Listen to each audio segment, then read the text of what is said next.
So moving on to Amarant. Now, Amarant is a character that's equally interesting, but also somehow unfulfilling when it comes to the plot of this game.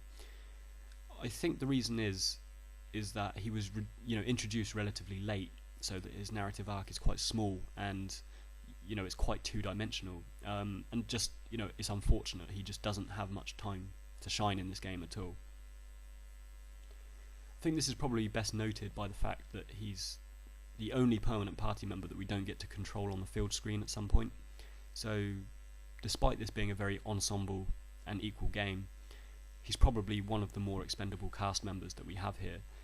Out of all the main party members, he's the only one that isn't furnished with a detailed past. We don't know much about him, except that he was a security guard that was framed for a crime by Zidane in Treno, and now he's a bounty hunter with Lani.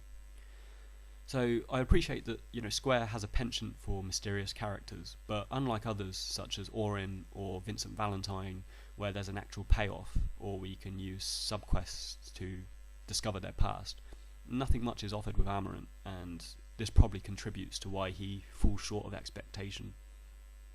But despite this, he is quite cool, and like Freya, he's a good contrast character to the overt optimism that we find in Zidane and the others.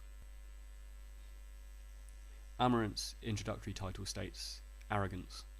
The only dependable thing about the future is uncertainty." And true enough, Amarant is quite arrogant, and when he finally catches up to Zidane, he comes across very standoffish and arrogant, and we actually fight him before he actually joins. But again, where Amarant had the potential to come off really cool, even his dialogue and raison d'etre falls quite flat.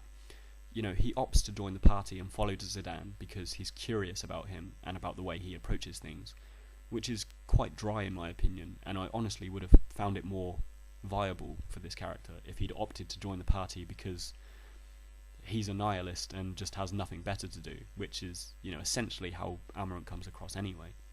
I think the only real moment of interest or intrigue that we get with Amarant in terms of plot is the mutual respect he develops for Freya, through latter parts of the game. These two are probably the coolest characters in the party, so it's cool that they have this teaming up thing going on. I think those two would make a great spin-off title personally. But finally, being a monk class, Amarant fights hand to hand, but aesthetically, he doesn't follow in any sort of Square tradition. He's really quite bizarre looking. And Final Fantasy IX takes this more cartoonish approach, and they had considerable license with their characters. But even within this framework, Amarant, with his height and his massive forearms and his big hair, kind of really stands out more than any of the others. You can tell they've tried delivering more on this mystique angle of his character because his face is always obscured. But again, despite how cool he looks, unfortunately, we just don't get enough delivery with his storyline, which is just unfortunate.